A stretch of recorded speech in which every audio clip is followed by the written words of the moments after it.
हरे कृष्ण। आजानुलम्बितभुजो कनकावदात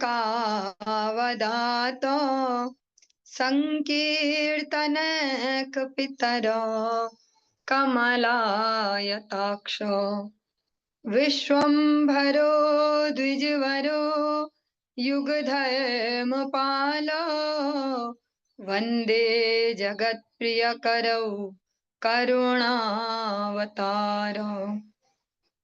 हे कृष्ण करुणा सिंधो दीनबंधो जगत्पते गोपेश गोपिका कांत राधा कांत नमोस्तुते।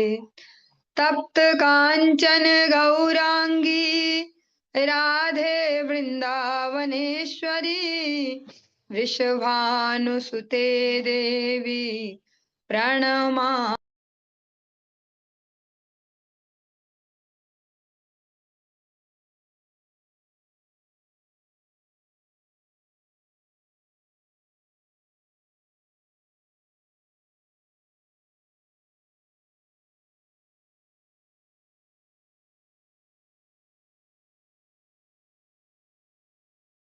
आदितरङ्गमध्ये कृपामयि त्वां शरणं प्रपन्ना वृन्दे नुमस्ते चरणारविन्दम्। जय श्री कृष्ण चैतन्य प्रभु नित्यानंद श्री अद्वैत गदाधर श्रीवासादि गौर भक्त वृंद। हरे कृष्णा कृष्ण कृष्ण हरे हरे, हरे राम राम राम हरे हरे।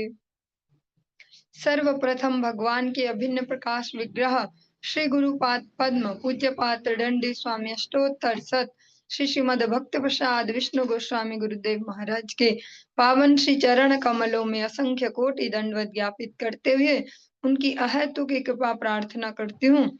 वे अपनी कृपा वर्षण करें जिससे निज कर्ता अभिमान भाव को छोड़कर एकमात्र उनकी वाणी के वाहक के रूप में अपना परिचय दे सकूं। परम गुरुदेव नित्य लीला पृष्ठो विष्णुवास श्री श्रीमद भक्ति दयित माधव गोस्वामी महाराज, परमेष्ठि गुरुदेव जगत गुरु भक्त सिद्धांत सरस्वती गोस्वामी ठाकुर प्रभुपाद व समस्त गुरु परंपरा जय युक्त हूँ। सपार्षद श्रीमन नित्यानंद प्रभु श्री गौर हरि वृंदावन बिहारी श्री राधा गोपीनाथ भगवान जय युक्त हूँ। वे हम सभी पर अपनी कृपा वर्षण करें जिससे भगवान के पवित्र नाम और हरि गुरु वैष्णव सेवा में हम सभी की रुचि उत्पन्न हो सके। आज हम श्रवण करेंगे श्रीमद् भागवतम के अंतर्गत दसम स्कंध द्वितीय अध्याय और 40वां श्लोक 40 नंबर श्लोक से आज हम प्रारंभ करने जा रहे हैं। ओम नमो भगवते वासुदेवाय, ओम नमो भगवते वासुदेवाय, ओम नमो भगवते वासुदेवाय।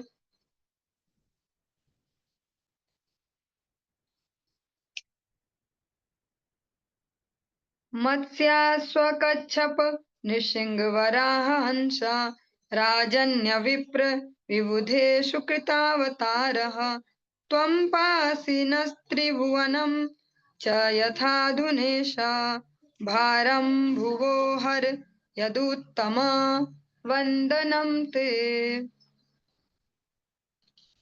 हे परम नियंता, आप इसके पूर्व अपनी कृपा से सारे विश्व की रक्षा करने के लिए मत्स्य अश्व कच्छप नृसिंह देव वराह हंस भगवान श्री रामचंद्र परशुराम का तथा देवताओं में से वामन के रूप में अवतरित हुए हैं। देवताओं में से वामन के रूप में क्योंकि वे इंद्र के छोटे भाई के रूप में वहां प्रकट हुए, इसलिए इस प्रकार से कहा गया के रूप में अवतरित हुए हैं। अब आप इस संसार के उत्पातों को कम करके अपनी कृपा से पुनः हमारी रक्षा करें। हे यदुश्रेष्ठ कृष्ण, हम आपको सादर नमस्कार करते हैं, क्योंकि भगवान यदुवंश में अभी आविर्भूत होने जा रहे हैं, इसलिए यदुश्रेष्ठ कहा गया। सभी समस्त देवगण कह रहे हैं, जिनमें अग्रणी है भोले शंकर और ब्रह्मा जी, इनमें अग्रणी है, और अन्य सारे देवता हैं। वो कह रहे हैं कि आप अलग अलग समय में जब जैसी नीड होती है प्रकृति में, अलग अलग अवतारों को ग्रहण करते हैं, सभी को सुख प्रदान करते हैं। आज आप हम सभी के फिर से कार्य सिद्ध करें। यदुश्रेष्ठ, यदुवंश में आप फिर से अपना अवतार ग्रहण करें। हम आपको सादर नमस्कार करते हैं। दिष्टयाम्बते कुक्षिगतः परः पुमानंसेन, साक्षात् भगवान् भवाय नः, मा भूद भयं भोज पतेर मुमूर्षो, गोप्ता यदूनां भविता तवात्मजः। हे माता देवकी, आपके तथा हमारे सौभाग्य से पूर्ण पुरुषोत्तम भगवान स्वयं अपने सभी स्वांशों यथा श्री बलदेव समेत अब आपके गर्भ में हैं। अतएव आपको उस कंस से भयभीत नहीं होना है, जिसने श्री भगवान के हाथों मारे जाने की ठान ली है। आपका शाश्वत पुत्र भगवान श्री कृष्ण सारे यदुवंश का रक्षक होगा। और देवकी माता को संबोधित करते हुए कहते हैं, क्यों कि ये आपका भी अभी सौभाग्य उदित हुआ है, हम सबका भी सौभाग्य उदित हुआ कि जो पूर्ण पुरुषोत्तम भगवान है, हाँ, जो संपूर्ण रूप से समस्त ऐश्वर्यों के जो स्वामी हैं, ऐसे श्री भगवान अपने सारे स्वांशों सहित आपके गर्भ में हैं।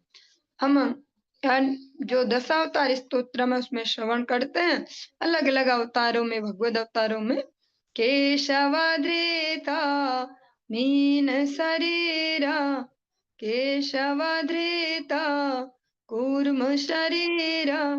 इस प्रकार से केशवधृता राम शरीरा, केशवधृता नरहरि रूपा, ऐसा केशवधृता हलधर रूपा। इस प्रकार से तो समस्त देवगण कह रहे हैं भी भगवान अपने जो भगवान है वे अवतारी हैं। अभी अवतारी भगवान जो हैं, जिनके अलग अलग श्री विग्रह प्रकाशित होते हैं, सारे अंशों सहित आपके गर्भ में, तो आपको बिल्कुल भी भयभीत होने की कोई आवश्यकता नहीं है उस कंस से, जिसने पक्का ही कर लिया है अपने कार्यकलापों से।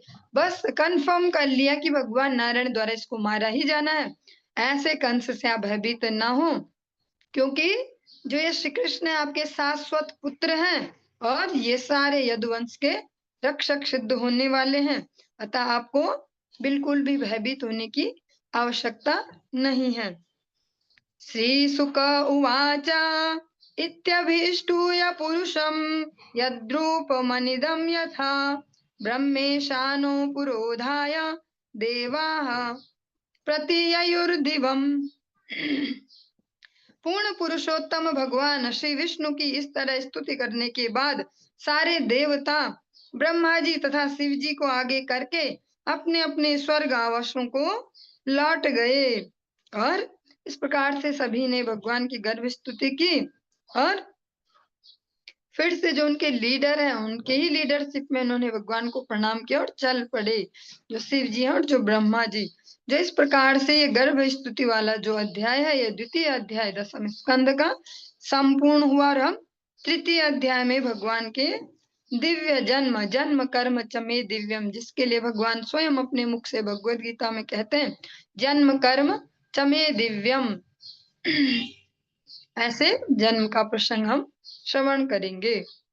श्री शुक उवाच अथ सर्वगुणोपेतः कालः परम शोभनः, यर्वेजा वाजन जन्मर्क्षम सान्तर्क्षग्रहतारकं, दिशः प्रसेदुर्गगनं निर्मलो डुगगणोदयम्, महीमंगल भूयिष्ठ पुरा ग्राम व्रजाकरा, नद्यः प्रसन्न सलिला हृदा जलरुहश्रियः, द्विजाली कुलशन्ना दस्तव स्तवका वनराजयः ववायुः सुखस्पर्शः पुण्यगन्धवः शुचिः अग्नयश्च द्विजातीनां शान्तास्तत्र समिन्धत मनांस्यासन प्रसन्नानि साधूनां सुहृद्रुहाम् जायमाने अजने तस्मिन् निर्दुर्दुन्दुभयः समम्। ये 5 श्लोक इसमें एक साथ लिए गए।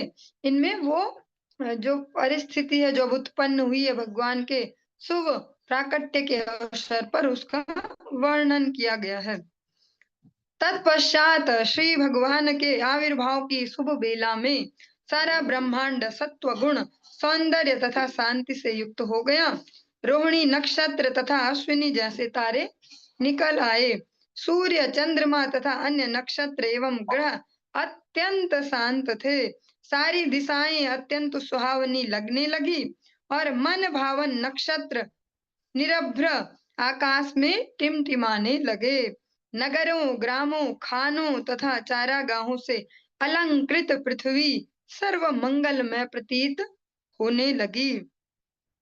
नदियां निर्मल जल से युक्त होकर प्रवाहित होने लगी और सरोवर तथा विशाल जलाशय कमलों तथा कुमुदिनियों से पूर्ण होकर अत्यधिक सुंदर लगने लगे। फूलों पत्तियों से पूर्ण एवं देखने में सुहावने लगने वाले वृक्षों और हरे पौधों में कोयलों जैसे पक्षी तथा भंवरों के झुंड देवताओं के लिए मधुर ध्वनि में गुंजार करने लगे। निर्मल मंद वायु बहने लगी जिसका स्पर्श सुखद था और जो फूलों की गंध से युक्त थी। जब कर्म कांड में लगे ब्राह्मणों ने वैदिक नियमानुसार अग्नि प्रज्वलित की तो अग्नि वायु से अविचलित रहती हुई स्थिर भाव से जलने लगी। इस तरह जब अजन्मा जिनका कभी जन्म नहीं हुआ है, जो हम जैसे नहीं है कि कभी न कभी जन्म लिया तो होगा, कोई ना कोई माता पिता होंगे, तो ऐसे जो नहीं है, ऐसे श्री भगवान जो अजन्मा भगवान है श्री विष्णु प्रकट होने को हुए तो कंस जैसे असुरों तथा उनके अनुचरों द्वारा सताए गए साधु जनों तथा ब्राह्मणों को अपने हृदयों के भीतर शांति प्रतीत होने लगी और उसी समय स्वर्ग में दुंदुभियां बज उठी। जो हमें लगता है मतलब जो बहुत बढ़िया वाला सीन हो सकता है जीवन का। हाँ, कैसा लगता होगा, बहुत बढ़िया सीन इमेजिन करें जब हम ऐसा सोचते हैं। जो भी हम इमेजिन कर सकते हैं प्रकृति में भी कि अरे वाह, हाँ सुंदर सुंदर हवा बह रही है, बहुत सुंदर पेड़ पौधे फूल सारे खिल गए, जो भी मनोरम दृश्य हम इमेजिन कर सकते हैं वो प्रकृति ने स्वयं उपस्थित कर दिया भगवान के स्वागत में। भगवान के स्वागत के लिए जो सारी विपरीत परिस्थितियां एक साथ उत्पन्न हो गई हैं, हाँ, जो एक साथ नहीं होती थी कभी, वो सब परिस्थितियां एक साथ उत्पन्न हो गई हैं।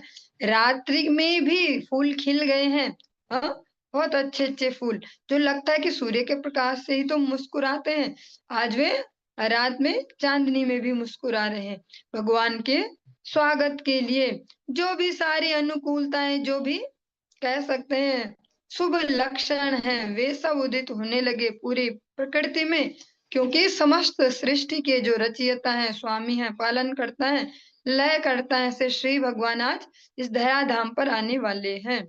उनके लिए वो नॉर्मल सी बात नहीं है कि बस भगवान आने वाले तो आने वाले, हम सोते रहेंगे तब तक घरों में। हाँ, सारी प्रकृति लग गई भगवान के स्वागत में। जो भी जीव जंतु भी, हाँ, पक्षी पतंगे इंसेक्ट कीड़े मकोड़े सभी भगवान के स्वागत में लग गए। जब स्वयं भगवान का प्राकट्य होने जा रहा है तो सभी के हृदयों में आनंद भर गया, क्योंकि जो आनंद सिंधुम सिरसा नमामि, ऐसे जो आनंद के सिंधु वो आने वाले धरा पे। जो धरा इतनी पीड़ित है, दुखित है अलग अलग असुरों के अत्याचारों से, हाँ, और जब ऐसे कोई परेशान सा व्यक्ति हमारे पास आए और हम उसको आराम से बैठने को बोले, थोड़ा पानी पियो, अच्छा सुनाओ क्या क्या है, ऐसा ऐसा, अच्छा अच्छा ऐसा, फिर उसको अच्छे से सांत्वना दें, हो सके तो कुछ उपाय बता पाए, ऐसा जो भी, तो उसको कितना रिलीफ मिले। तो ऐसी जो संपूर्ण प्रकृति आज जो असुरों के बोझ तले दबी जा रही है, भार वहन नहीं कर रही है, जो स्वयं धरती देवी आज ब्रह्मा जी के पास जा चुकी थी कि अब अति हो गया है, अब नहीं है बस का। हाँ, हम कहते हैं ना सहनशीलता की जो शिक्षा है वो धरती से लेनी चाहिए, पर वो धरती की भी सहनशीलता ओवर हो चुकी थी, अब नहीं है बस का। हे ब्रह्मा जी, सोचो क्या करे। इस जो ये प्रार्थना, इसको सुनकर जो भगवान आज आने वाले हैं, तो जो धरती है, धरती पे जो भी पशु पक्षी सब अपनी संपूर्ण सामर्थ्य से भगवान के स्वागत की तैयारियां कर रहे हैं। रात्रि के समय भी सारे पक्षी अपनी कलरव ध्वनि कर रहे हैं, मधुर मधुर स्वरों में भौरे भी अपनी मधुर गुंजार कर रहे हैं। और जो ब्राह्मण है, जो भगवत प्रसन्नता के लिए कर्म कांड के यज्ञ संपन्न करते हैं, आज जब वो अग्नि स्थापित कर रहे हैं, तो अग्नि हवा से भी विचलित नहीं हो रही कि हवा चल रही है तो इधर फैले उधर फैले, स्थिर होकर वो अग्नि भी प्रवाहित हो रही है। और जो साधु जन है, जो कह सकते हैं सज्जन हैं, जो सताए गए हैं इन अत्याचारी राक्षसों के द्वारा, उनके हृदयों में एक स्वयं से ही एक सस्वत शांतिम, जो हम कहते हैं भगवत गीता में श्रवण करते हैं, आज ऐसा ही कुछ महसूस होने लगा अपने हृदयों में स्वाभाविक रूप से। जैसे हमारे हृदयों में अलग अलग भावों को हम अनुभव करते हैं, कभी बिना किसी रीजन के भय सा लगने लगता है, कुछ ऐसा लग रहा है, कुछ वैसा लग रहा है, कभी लगता है अच्छा सा लग रहा है, कोई कितना ही कुछ कर रहा है पर बहुत बढ़िया लग रहा है। ऐसे सभी के हृदयों में एक परम शांति का अनुभव सभी करने लगे, क्योंकि भगवान अवतीर्ण हो रहे हैं। जब हमारा कोई प्रियजन ही घर पर आने वाला हो, हाँ, जो बहुत समय से नहीं आया, हम कितनी तैयारियां करते हैं, और कैसे बहुत दिन जब से पता चले आने वाले हैं, मन में कैसे कैसे उत्साह है, ऐसा करेंगे वैसा करेंगे, वहां जाएंगे, ऐसे एंजॉय करेंगे, ऐसा ऐसा। तो जब स्वयं श्री भगवान इस धरा धाम पर अवतीर्ण हो रहे हो, तो सबके आनंद की सीमा न रही। स्वर्ग में भी दुंदुभियां बजने लगी, स्वर्ग के देवगण भी भगवान के स्वागत की तैयारियां कर रहे हैं। क्या भगवान धरा पर जाने वाले अलग अलग प्रकार की लीलाएं करेंगे, ये कोई सामान्य बात नहीं है। भगवान का अपने नित्य धाम से धरती धाम पर उतरना, ये कोई सामान्य बात नहीं है। 7 लोकों से नीचे यहाँ भगवान इस धरती पर आने वाले हैं, और कुछ समय मानवों के मध्य अपनी लीला संपन्न करेंगे। जगुहा किन्नर गंधर्वास्तुष्टुः सिद्धचारणाः विद्याधर्यश्च न नृतुर अप्सरोभिः समं मुदा। किन्नर तथा गंधर्व शुभ गीत गाने लगे, सिद्धों तथा चारणों ने शुभ प्रार्थनाएं की, तथा अप्सराओं के साथ विद्याधरियां प्रसन्नता से नृत्य करने लगी। मुमुर्चुर मुनयो देवाः सुमनांसि मुदान्विताः मंदं मंदं जलधरा जगर्जुरनुसागरम् निशीथे तम उद्भूते जायमाने जनार्दने देवक्यां देवरूपिण्यां विष्णुः सर्वगुहाशयः आविसारीद यथा प्राच्याम् दिशेन्दुरिव पुष्कलः। देवताओं तथा महान साधु पुरुषों ने प्रसन्न होकर फूलों की वर्षा की, और आकाश में बादल उमड़ आए और मंद स्वर से गर्जन करने लगे, मानो समुद्र की लहरों की ध्वनि हो। बादल हल्लानी मचा रहे, वो जैसा इस समय हमारे लिए करते ना, बड़ी बड़ी गर्जना, ऐसा नहीं कर रहे, मंद स्वर से कर रहे हैं। तब हर हृदय में स्थित पूर्ण पुरुषोत्तम भगवान श्री विष्णु रात्रि के गहन अंधकार में देवकी के हृदय से उसी तरह प्रकट हुए, जिस तरह पूर्वी क्षितिज में पूर्ण चंद्रमा उदय हुआ हो, क्योंकि देवकी भगवान श्री कृष्ण की ही कोटि की थी। ये बहुत सूक्ष्म सी बात है, क्योंकि देवकी जी भगवान श्री कृष्ण की ही कोटि की थी। इसको सरल भाषा में श्रील गुरुदेव के मुखारबिंद से अगर श्रवण करेंगे, तो कहते हैं भगवान के साथ भगवान जैसे ही रह सकते हैं। हाँ, जो भक्ति राज्य में जो हमें अनुशासन दिए जाते हैं, ऐसा नहीं करना, वैसा नहीं करना, ऐसा ही करना, ऐसा ही करना। बहुत सारे हमें जब ये हम प्रारंभिक अवस्था में भक्ति राज्य में आते हैं और जिस जीवन से आए हैं उस जीवन में तो बस स्वच्छंदता ही थी, अपने ही नियम कानून थे। और जब यहाँ कुछ अनुशासन हमें मिलते हैं कि भैया ऐसे भी नहीं, हाँ, मल-मूत्र त्याग जाते करने जाते हैं तो उसके भी अपने सदाचार हैं, स्वच्छता के नियम हैं, उनको पालन करेंगे। या खाते हैं तो खाने में भी सदाचार चाहिए। अब बोलते हैं तो वाणी में संयम चाहिए, ऐसा बहुत सारी चीज़ें होती हैं। धीरे-धीरे, धीरे-धीरे सारे भक्त सीखते जाते हैं। तब उस समय लगता है कि भैया कहाँ से आफत मोल ले ली। ये भी करो, ऐसा भी नहीं करना, वैसा भी नहीं करना, ऐसा ही करना। हाँ, ऐसा अलग-अलग सा। लेकिन ये सारी जो प्रक्रियाएँ हैं, ये किस लिए हैं? क्योंकि जो भक्ति राज्य है, वह मन-मर्जी से प्रवेश नहीं है। इस जगत में मन-मर्जी से रह लो और उसकी सज़ा भी भुगतते रहो, हाँ? लेकिन अगर भगवत धाम में जाने की अभिलाषा है, भगवत जनों की सेवा की अभिलाषा है, भगवत सेवा की, तो जिनकी सेवा करनी है, जिनकी प्रसन्नता हम चाह रहे हैं, उनके हिसाब से भी तो सीखेंगे कि वे वास्तव में प्रसन्न होते कैसे हैं। क्योंकि हमारी मन मर्जी की सेवा से इस जगत के लोग भी प्रसन्न नहीं होते। अब छोटा-सा एक जड़-सा भौतिक-सा एग्ज़ाम्पल लेते हैं। घर के सारे फैमिली मेंबर आज खाना चाहते हैं बढ़िया टमाटर ठोक के राजमा, और हमारा मन है बनाने का खिचड़ी और सिंपल सी, कम नमक मिर्च वाली। तो प्रसन्न नहीं हो पाएँगे। ये फ़ॉर्मूला ये वाला एग्ज़ाम्पल इसलिए दिया इससे जल्दी समझ पाएँगे। तो जिसको हम प्रसन्न करना चाह रहे हैं, उसकी प्रसन्नता भी सीखनी होती है कि कैसे होगी, मन-मर्ज़ी से प्रसन्नता नहीं। तो जहाँ बात आती है श्री भगवान की भगवत सेवा, भगवत जनों की सेवा, तो वहाँ तो फिर सीखनी होंगी सारी परिस्थितियाँ जब इस जगत में भी हम सीखते हैं। एक ही घर में अगर 2 छोटे-छोटे बच्चे हैं और कुछ बड़े लोग भी हैं, तो वहाँ 3 टाइप का भोजन बनता ही बनता होगा। एक बड़ों के लिए एक इस वाले को ये पसंद नहीं है, इस वाले को ये पसंद नहीं है। मजबूरी में पकाना ही पड़ता है कि भैया खाएगा ही नहीं वो। हमने देख लिया करके कि नहीं खाता तो मत दो ऐसा-ऐसा, पर वो नहीं खाता तो फिर बनाते ही हैं। तो ऐसे ही भगवान के लिए भी सीखना ही होता है कि नहीं खाते वो ऐसा, हाँ? वो पत्ता, फूल, पानी सब लेने को तैयार है पर यो में भक्त्या प्रयच्छति, और भक्ति इसी को कहते हैं तव सुखे सुखी त्वम। जो जिसमें आप सुखी हैं उसमें हम सुखी हैं। भरत जी के जीवन में बहुत ही सुंदर एग्जाम्पल है। भरत जी की अपनी कोई अभिलाषा नहीं है। तब से आपको प्रसन्नता मिलती हो, मैं वैसा ही करूँगा। तो जिस प्रसंग को हम श्रवण कर रहे हैं, देवकी जी भगवान की ही कोटि की थी, इसलिए भगवान उनके समक्ष प्रकट हुए हैं। जिनको भी भगवत सेवा करनी है, भगवत जनों की सेवा करनी है, उनको कुछ अनुशासन सीखने का कष्ट तो उठाना ही पड़ता है, क्योंकि परम आनंद चाहिए तो थोड़ा-सा तैयारी भी चाहिए। गुरुदेव के मुखारविंद से ऐसा ही सुना है बचपन से कि भगवान के आस-पास भगवान जैसे ही रह सकते हैं। ऐसे नहीं कोई भी मुँह उठा के सोचे कि हम तो बहुत बढ़िया हर दिन ये वाला भजन चलाते हैं यूट्यूब में, वो चलाते हैं, हम तो बहुत भक्त हैं भैया, हम तो जा सकते हैं ऐसा। तो ऐसा नहीं होता। भगवान के आस-पास भगवान जैसे ही होते हैं। जीवनों में जितना अनुशासन लाते जाएँगे, जितना संयम लाते जाएँगे, जितना दृढ़ता से अनुशासित होना सीखते जाएँगे भगवत सेवा के लिए, भक्त सेवा के लिए जो अनुशासन है, और वो वैसे सुसुखम ही होते हैं।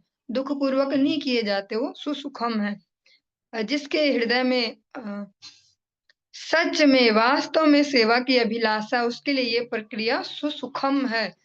और जिनके हृदय में आत्मेंद्रिय प्रीति वांछा, अपने इंद्रियों का तर्पण ही प्रमुख है, उनके लिए ये सुदुखम है। उनके लिए बहुत कष्ट है ये।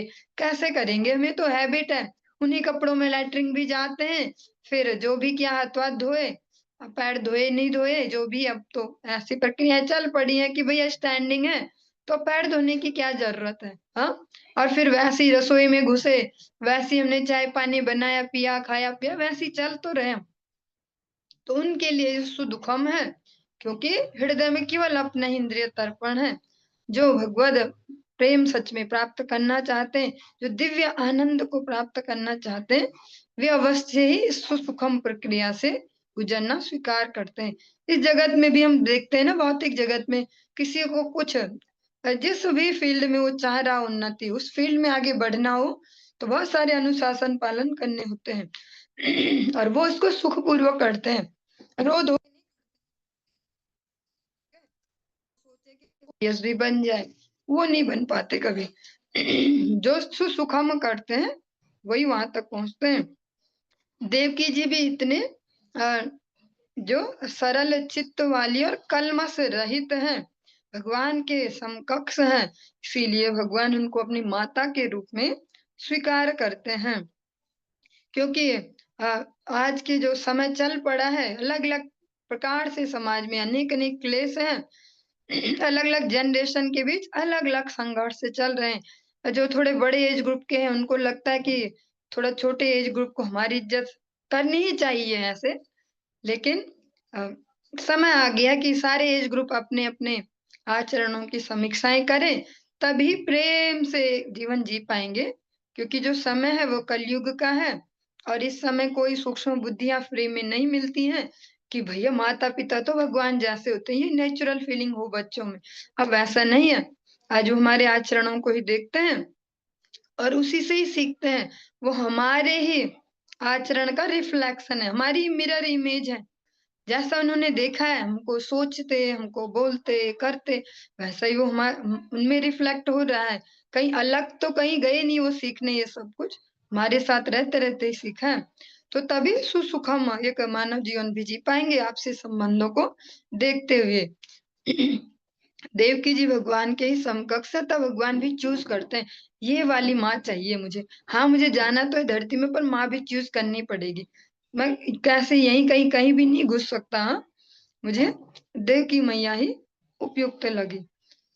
तमद्भुतं बालक अम्बुजे क्षणं चतुर्भुजं शंख गदाद्युदायुधं श्रीवत्सलक्षं गलशोभिकौस्तुभं पीताम्बरं सान्द्रपयोध सौभगं महार्हवैदुर्य किरीटकुण्डल त्विषा परिष्वक्त सहस्त्रकुन्तलम् उद्दामकाञ्च गद कंकणादिभिर्विरोचमानं वसुदेव ऐक्षत। तब वसुदेव ने उस नवजात शिशु को देखा जिनकी अद्भुत आंखें कमल जैसी थी और जो अपने चारों हाथों में शंख, चक्र, गदा तथा पद्म 4 आयुध धारण किए थे। उनके वक्षस्थल पर श्री वत्स का चिन्ह था और उनके गले में चमकीला कौस्तुभ मणि था। वे पीताम्बर धारण किए थे। उनका शरीर श्याम घने बादल की तरह, उनके बिखरे बाल बड़े बड़े तथा उनका मुकुट और कुंडल असाधारण तरीके से चमकते वैदूर्य मणि के थे। वे करधनी, बाजूबंद, कंगन तथा अन्य आभूषणों से अलंकृत होने के कारण अत्यंत अद्भुत लग रहे थे। सा विस्मयोत्फुल्ल विलोचनो हरिं सुतं विलोक्या आनक दुन्दुभिस्तदा कृष्णावतारोत्सव संभ्रमो अस्पृशन् मुदा द्विजेभ्यो अयुत्माप्लुतो गवाम। जब वसुदेव ने अपने विलक्षण पुत्र को देखा तो उनकी आंखें आश्चर्य से विस्फारित रह गई। उन्होंने परम हर्ष में मन ही मन 10,000 गायें एकत्र की और उन्हें ब्राह्मणों में वितरित कर दिया, मानो कोई दिव्य उत्सव हो। जब ऐसे पुत्र को देखा, 4 हाथ वाला है और इतना सब कुछ गहने और सब कुछ पहन के ही जन्म लिया है, तो आंखें विस्फारित हो गई, मतलब फैल गई। जब हम कुछ भी देखते हैं ना ऐसा आश्चर्यचकित करने वाला, ऐसे तो ऐसे उनके नेत्र हो गए और मन ही मन फटाफट, क्योंकि अभी तो वो जेल में है ना, कैद में है, लेकिन मन में फटाफट 10,000 गायें जमा भी कर ली और उन्हें ब्राह्मणों में दान भी कर दिया फटाफट से, क्योंकि इतना बड़ा उत्सव है ये। अथ नमस्तदवधार्य पुरुषं परं नताङ्गः कृतधिया कृताञ्जलिः स्वरोचिषा भारतसूतिका गृहं विरोचयन्तं गतभिः प्रभाववित्। हे भरत वंशी महाराज परीक्षित, वसुदेव यह समझ सके कि यह बालक पूर्ण पुरुषोत्तम भगवान नारायण है। इस निष्कर्ष पर पहुंचते ही वे निर्भय हो गए, हाथ जोड़े, मस्तक नवाए तथा एकाग्र चित्त होकर वे उस बालक की स्तुति करने लगे, जो अपने सहज प्रभाव के द्वारा अपने जन्म स्थान को जगमग कर रहा था। हे भरतवंशी महाराज परीक्षित, सुखदेव गोस्वामी जी परीक्षित महाराज को संबोधित करते हुए कह रहे हैं, वसुदेव जी जैसे ही समझे कि ये तो भगवान श्री नारायण है, तो वे तुरंत ही निर्भय हो गए। इसीलिए इस जगत में सबसे अनुपम उपहार अगर है तो भगवत भक्ति है। हम कितना कॉन्शियस रहते हैं ना, कितना ध्यान देते हैं, इसका बर्थडे आने वाला है, इसका ऐसा आने वाला है, इसका वैसा, गिफ्ट देते हैं, चलो गिफ्ट देते हैं। अब तो ऐसे धर्म ही बन गया हो कि गिफ्ट जरूर देना, नहीं दिया तो बहुत ये अपमानजनक हो जाएगा कि कुछ नहीं दिया जी। हाँ, लेकिन सबसे सुंदर जो उपहार है इस जगत में वो है भगवत भक्ति। भगवत भक्ति जीवन में आने से सारे अभाव खुद ही दूर हो जाएंगे। हम क्या क्या गिफ्ट में दे लेंगे, गिफ्ट देने के लिए भी सोचेंगे कितने का दे, कितने का नहीं, बजट हिलना भी नहीं चाहिए और चीप भी नहीं लगना चाहिए, क्या दें क्या ना दें, ऐसा ऐसा। तो जो भगवत भक्ति है वो हमारे बजट में भी है, अफोर्ड भी कर सकते हैं, और जिसको देंगे वो फुलफिल भी हो जाएगा, उसको फिर कोई अभाव नहीं रहेगा। इसलिए सबसे अनुपम उपहार जो है वो भगवत भक्ति है, क्योंकि जो सारे अभाव हैं वो भगवत भावना के अभाव के कारण ही हमें दिखते हैं। जो भगवत भावना से पूर्णतः ओतप्रोत रहते हैं उनके फिर सारे भय दूर हो जाते हैं। आहार निद्रा भय मैथुन च, जो चारों हैं, एक जो भी जीवात्मा है जिन्होंने शरीर धारण की, उनके बेसिक सी नीड है ये आहार निद्रा भय मैथुन, ऐसे 4 प्रकार से। इनमें से बहुत ही इंपॉर्टेंट है ये भय, इसको इग्नोर नहीं मार सकते, क्योंकि हर मनुष्य किसी न किसी भय में हमेशा ही है। कभी इससे भय, हाँ कभी उससे भय, अलग अलग एज ग्रुप के अलग अलग भय हैं, पर भय निरंतर चल रहे हैं। और अभय एकमात्र भगवान के जन ही हो सकते हैं, क्योंकि भगवान का नाम है, क्या है भगवान का नाम? अभय चरणारविंद। भजहूँ रे मना श्री नंद नंदन अभया चरणारविंद रे। जो भगवान के श्री चरण हैं वे अभय देने वाले हैं। हाँ, जो उनका आश्रय लेते हैं अभय हो जाते हैं, वो फियरलेस हो जाते हैं। वो नहीं तो अलग अलग प्रकार के फियर चल रहे हैं, हर एज ग्रुप के अपने अपने टाइप के फियर हैं, और जिन्हें वास्तव में ये फियरलेस लाइफ जीनी है उनके लिए भगवत भक्ति सबसे अनुपम उपहार है। तो कभी उपहार देना भी हो तो भगवत भक्ति अगर किसी के जीवन में हम ला पाए, वही सबसे अनुपम उपहार होगा। इसके बाद कोई अन्य उपहार की आवश्यकता नहीं पड़ेगी। हाथ जोड़े, मस्तक नवाए तथा एकाग्र चित्त होकर वे उस बालक की स्तुति करने लगे, जिस बालक ने अभी सहज ही वहां पर जन्म लिया है, प्रकट हुए हैं। और जहां पर प्रकट हुए हैं पूरे जो वहां पर वातावरण है अपने आसपास, वहां पूरा जगमग हो रहा है। उस रात्रि के गहन अंधकार में अमावस्या के दिन, अमावस्या तो नहीं, उससे पहले वहां पर इसने गहन अंधकार में रात्रि के समय, अर्धरात्रि में वो पूरे स्थान को जगमगा जो रहे हैं, ऐसे बालक की वे स्तुति करने लगे। श्री वसुदेव उवाच विदितो असि भवान् साक्षात् पुरुषः प्रकृते परः केवलानुभवानंद स्वरूपः सर्वबुद्धिदृक्। वसुदेव ने कहा, हे भगवान, आप इस भौतिक जगत से परे परम पुरुष हैं और आप परमात्मा हैं। आपके स्वरूप का अनुभव उस दिव्य ज्ञान द्वारा हो सकता है जिससे आप पूर्ण पुरुषोत्तम भगवान के रूप में समझे जा सकते हैं। अब आपकी स्थिति मेरी समझ में भली भांति आ गई है। वसुदेव जी कह रहे हैं कि अब मेरी समझ में ठीक से आ गया है जो आपकी स्थिति है। क्योंकि जो देवगण है वे गर्भ स्तुति करते समय यही बात कहते हैं। आपकी ही उपस्थिति से आपकी स्थिति समझ में आ सकती है। इसके अतिरिक्त कोई कितना ही दिमाग चला ले, समझ नहीं पाएगा। वसुदेव जी भी भगवान के सन्निकटता, सानिध्य दोनों ही उनको प्राप्त है। कहते हैं आपकी जो वास्तविक स्थिति है वो मुझे भली भांति समझ में आ गई है। एक प्रकार से वास्तविक स्थिति मतलब जो कंस अभी तक सब जगह ढिंडोरा भी पीट रहा था, अष्टम गर्भ मेरा काल होगा, काल होगा। एक प्रकार से कंस ने खुद ही इसको इतना प्रचारित प्रसारित कर दिया था। वसुदेव जी कहते हैं मुझे सब कुछ वास्तव में समझ में आ गया। सा एव स्वप्रकृत्येदं सृष्ट्वाग्रे त्रिगुणात्मकं तदनु त्वं या प्रविष्ट इव भाव्यसे। हे भगवान, आप वही पुरुष हैं जिन्होंने प्रारंभ में अपनी बहिरंगी शक्ति से इस भौतिक जगत की सृष्टि की। तीनों गुण मीन्स सतोगुण, रजोगुण और तमोगुण वाले इस जगत की सृष्टि के बाद ऐसा लगता है आपने उसके भीतर प्रवेश किया है। यद्यपि सच्चाई तो यह है कि आपने प्रवेश नहीं किया। भगवान प्रविष्ट भी हैं यहाँ अपनी शक्तियों के रूप में और विलग भी हैं इससे। ऐसा नहीं है कि इस भौतिक प्रकृति में समाहित हो गए तो भगवान गायब हो गए। वसुदेव जी कहते हैं ऐसा लगता है आपने सब जगह स्वयं प्रवेश किया है, किंतु वास्तव में आप इससे विलग हैं।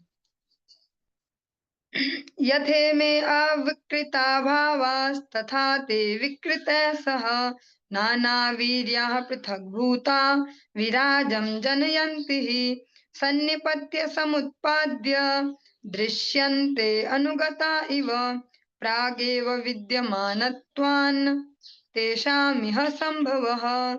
एवं भवान् बुद्धयेनु मेयलक्षणैर् ग्राह्यैर्गुणैः सन्नपि तद्गुणाग्रह अनावृतत्वाद् बहिरन्तरं न ते सर्वस्य सर्वात्मन आत्मवस्तुनः। संपूर्ण भौतिक शक्ति जो महत्त्व है अविभाज्य है, किंतु भौतिक गुणों के कारण यह शक्ति पृथ्वी, जल, अग्नि, वायु तथा आकाश में विलग होती सी प्रतीत होती है। ये विलग हुई शक्तियां जीवंत शक्ति के साथ मिलकर विराट दृश्य जगत को अभिव्यक्त करती हैं, किंतु तथ्य तो यह है कि विराट जगत की सृष्टि के पहले से ही मैं तत्व विद्यमान रहता है। अतः मैं तत्व का वास्तव में सृष्टि में प्रवेश नहीं होता। इसी तरह यद्यपि आप अपनी उपस्थिति के कारण हमारी इंद्रियों द्वारा अनुभव गम्य है, किंतु आप न तो हमारी इंद्रियों द्वारा अनुभव गम्य होते हैं, न ही हमारे मन तथा वचनों द्वारा अनुभव गम्य होते हैं। हम अपनी इंद्रियों से कुछ ही वस्तुएं देख पाते हैं, सारी वस्तुएं नहीं।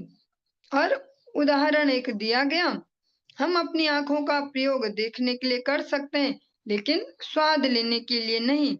फल स्वरूप आप इंद्रियों की अनुभूति से परे हैं। यद्यपि आप भौतिक प्रकृति के तीनों गुणों से संबंधित हैं, आप उनसे अप्रभावित रहते हैं। आप हर वस्तु के मूल कारण हैं, सर्वव्यापी अविभाज्य परमात्मा है। अतएव आपके लिए कुछ भी बाहरी या भीतरी नहीं है। आपने कभी भी देवकी के गर्भ में प्रवेश नहीं किया, प्रत्युत आप पहले से वहां उपस्थित थे।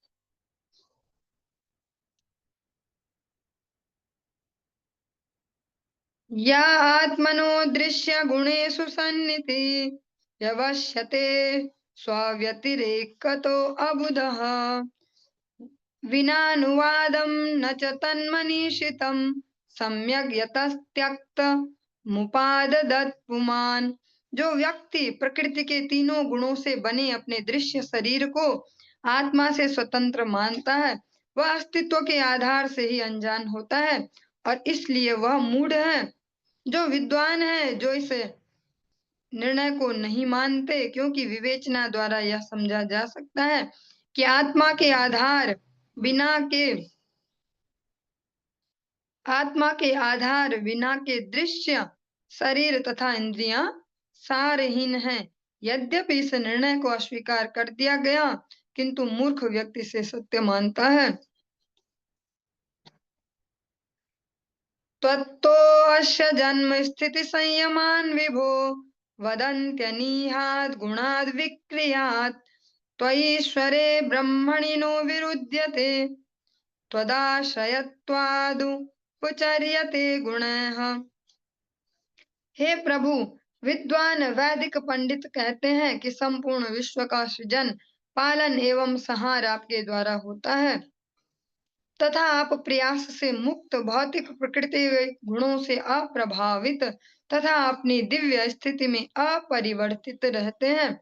आप पर ब्रह्म अर्थात पूर्ण पुरुषोत्तम परमेश्वर हैं। आप में कोई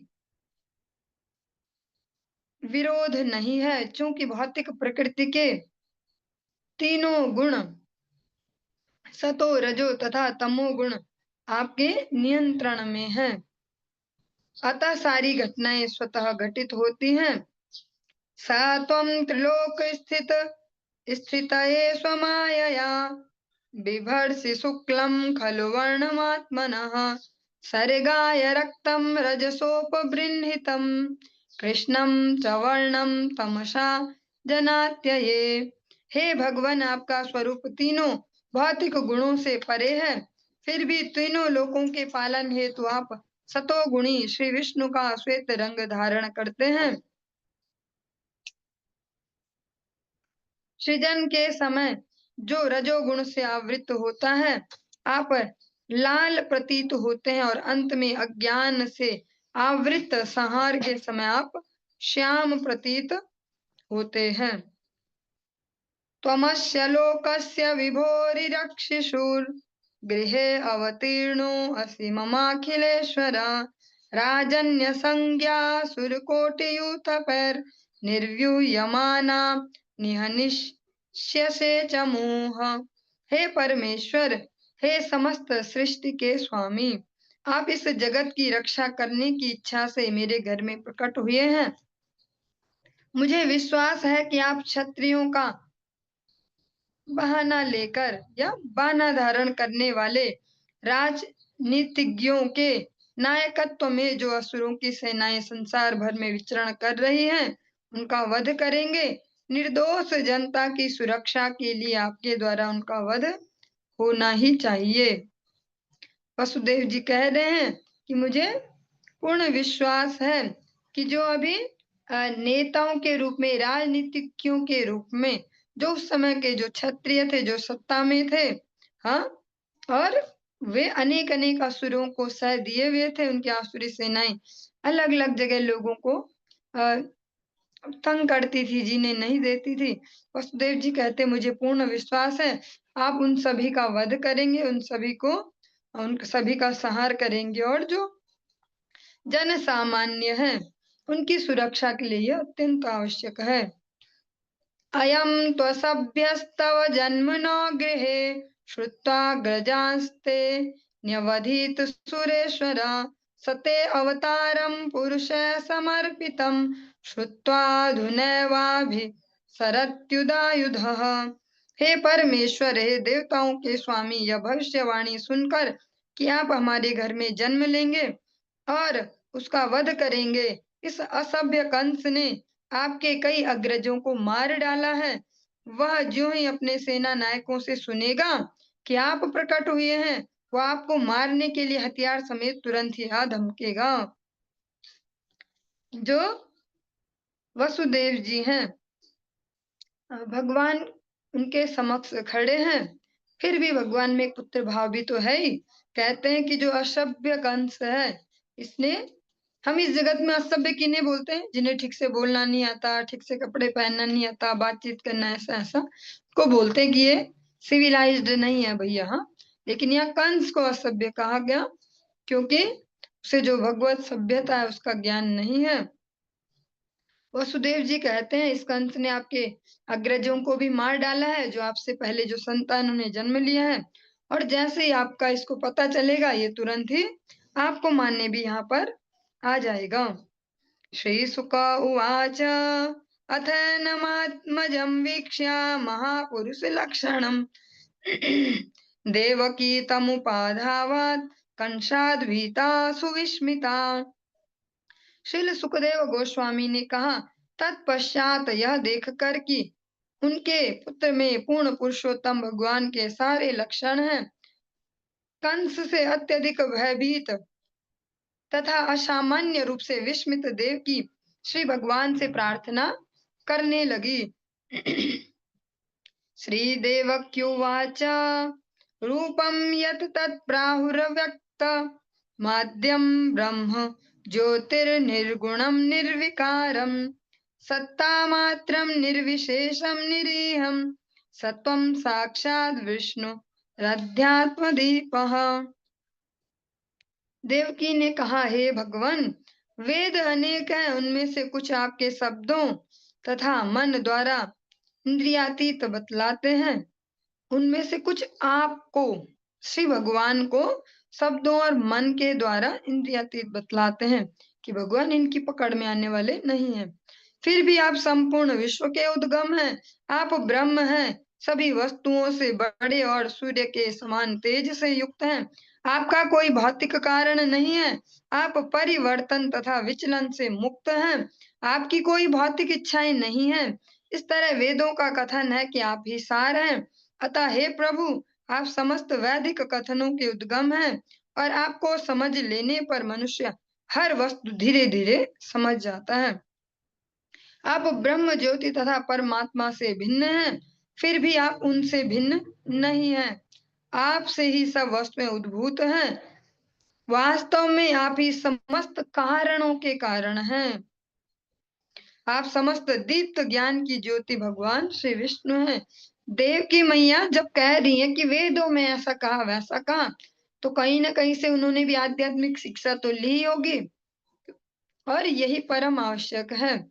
उनके शब्दों में हम सुन पा रहे हैं कि जो आपको समझ लेता है, बाकी सब कुछ उसको स्वयं समझ में आने लगता है। और ये यथार्थ में भी है। आज के जिस समय में वास्तविकता में जो समय चल रहा है, इस समय में सबसे बड़ी नीड जो है मनुष्यों की, हवा और भोजन से भी ज्यादा बड़ी नीड है आध्यात्मिक शिक्षा की, क्योंकि आध्यात्मिक शिक्षा ही हमें धैर्य दे पाएगी जीवन जीने का और यही हमें दिशा निर्देश दे पाएगी कि कैसे हमें जीना है, किस प्रकार से एक कह सकते हैं पीसफुल माइंडसेट के साथ जी पाना है। क्योंकि आज के समय में जिसको ही देखो सब त्रस्त हैं, बस अपने अपने जीवनों में अलग अलग प्रकार की समस्याओं में। हर एज ग्रुप, कोई पर्टिकुलर एज ग्रुप नहीं है कि इस युग में भैया जवान लोगों पे बहुत लोड है या बूढ़े बहुत ज्यादा परेशान है, ऐसा नहीं है। भले ऐसा कहा जाता है अलग अलग एज ग्रुप द्वारा, लेकिन सब पे ही भर भर के लोड है। हर एज ग्रुप पे भीषण भीषण लोड है। छोटे छोटे बच्चे भी परेशान है। स्कूल जाने का मन तो नहीं कर रहा, बैग इतना भारी, इतनी देर तक बैठे रहो, मैम कुछ बोलने नहीं देती एक्स्ट्रा, और दिन भर ये पढ़ाओ वो पढ़ाओ और घुसाओ दिमाग में घुसाओ। जबकि बच्चों में इतनी फोकस तो होता नहीं है कितनी देर तक बैठ पाए, फिर भी उनको बैठे रहना है, वो भी उनके लिए बहुत बड़ा लोड है। अलग अलग एज ग्रुप के सभी लोगों पे भर भर के लोड है इस समय। तो सभी के लिए परम आवश्यक है आध्यात्मिक शिक्षा।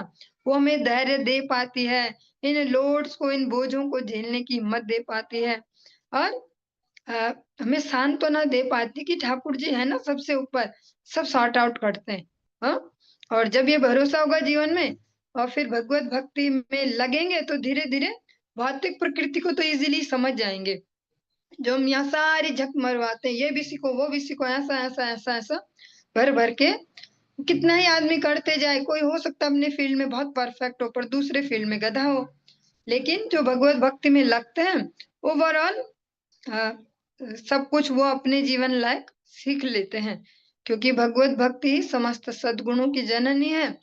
और ऐसा नहीं है कि सद्गुण जिसमें सारे वो भगवत भक्ति अवश्य करेगा, पर जो भगवत भक्ति करेगा सद्गुण अवश्य उसमें अपने आप आ जाते हैं। तो हर एज ग्रुप के लिए परम आवश्यक है। देवकी जी कहते हैं कि जो आपको समझ लेता है वो धीरे धीरे सब कुछ समझ ही जाता है। और जो ब्रह्मा जी कहते हैं, जो आप सभी को स्मरण ही है, ईश्वर परम कृष्ण, हाँ, सच्चिदानंद विग्रह अनादिरादि गोविंद सर्व कारण कारणम। इसी को ही देवकी जी भी यहाँ पर दोहरा रही है। आप ही समस्त कारणों के कारण हैं। सब कुछ आपसे ही उद्भूत हुआ है। भगवान भी कह रहे हैं, अहम सर्वस्य प्रभु मत्ता सर्वम प्रवर्तते। मुझसे ही सब उद्भूत हुआ है। देवकी जी यहाँ यही रिपीट कर रही हैं कि आपसे ही सब उद्भूत हुआ है। तो जब उन्होंने भी बचपन से, क्योंकि बहुत ही कम एज ग्रुप में विवाह हो जाते थे, तो उन्होंने भी जब वो बहुत ही कौमारम आचरित प्राज्ञो, जो प्रहलाद जी कहते हैं, उसको पालन किया होगा। उनके जो बड़े थे उन्होंने उनको बचपन से आध्यात्मिक शिक्षा दी होगी, तभी एक एक किशोर अवस्था में इस प्रकार की बातें वो कर पा रही हैं। और ऐसी परिस्थितियों में भी धैर्य रख पा रही हैं, क्योंकि हम किसी का भी भाग्य कोई नहीं बदल सकता। माता-पिता एक परिश्रम करके, संघर्ष करके कोई एक बहुत अच्छी स्थिति तक पहुँच सकते हैं, पर वे कन्फर्म नहीं कर सकते कि अब उनके संतानों को संघर्ष नहीं करना पड़ेगा, क्योंकि सबके सिर अलग हैं, तो सिरों में भाग्य भी अलग-अलग हैं। सबसे बढ़िया गिफ्ट यही हो सकता है, सब भगवत भक्ति अपने नेक्स्ट जनरेशन को दें, उससे कन्फर्म हो जाएगा कि लोड तो आएँगे भाग्य से, प्रारब्ध से, जहाँ जो-जो होना है, हमें तो नहीं पता कहाँ कैसे कौन-सा लोड आएगा, लेकिन उसको वहन कर पाएँगे, उसको पार कर पाएँगे, अगर भगवत भक्ति जीवन में होगी। देवकी जी भी इतनी कम एज ग्रुप की तो हैं, जब विवाह हुआ होगा। हो सकता है वो, हो सकता नहीं, कन्फर्मली वो बिलो 18 ही होंगी। हो सकता है 16 से भी कम हो उनकी एज।